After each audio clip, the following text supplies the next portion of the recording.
Payg'ambarimiz og'zlaridan bir og'iz chiqib ketayotgan hadis qiyomatgacha insoniyat hammasi tan beradi. Qofiyasiga ham tan beradi, ma'nosiga ham tan beradi. Xayru hallikum xalla xamrikum degani sizlarni mushkullaringizni oson hal bo'lishni yo'li aroqlaringizni sirkasidir. Payg'ambarimizda mubolag'a yo'q. Payg'ambarimizda olib qochish, payg'ambarimizda berkitish yo'q.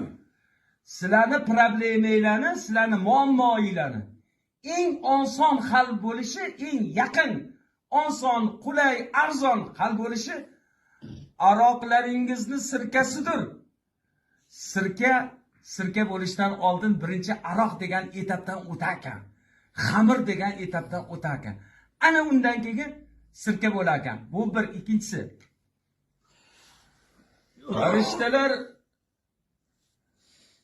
Farishtalar bir narsaga aralashmas. Farishtalar bir narsaga sho'ng'imas. Lekin sirkaning ichida farishtalar suzar. Farishtalar bir narsalarga aralashib ketmas ekan. Farishtalar bir narsaga qo'shib ketmas ekan. Farishta bitta sirkaning ichida suzar ekan. 3-hadisda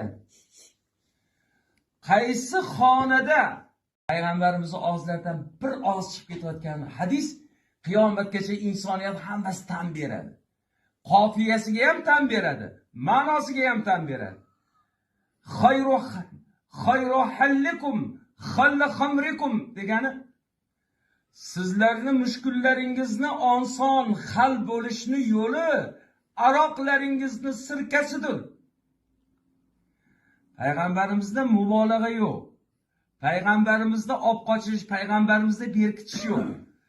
Sizlarni problemanglarni, sizlarni muammoinglarni eng oson hal bo'lishi, eng yaqin, oson, qulay, arzon hal bo'lishi aroqlaringizni sirkasidir. Sirka bo'lishdan oldin birinchi aroq degan etapdan o'tar ekan. Xamir degan etapdan o'tar ekan. Ana undan keyin sirka bo'lar ekan. Bu bir, ikkinchisi.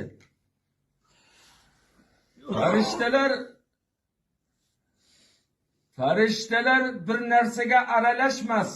Farishtalar bir narsaga sho'ng'imas. Lekin sirkaning ichida farishtalar suzar. Farishtalar bir narsalarga aralashib ketmas ekan. Farishtalar bir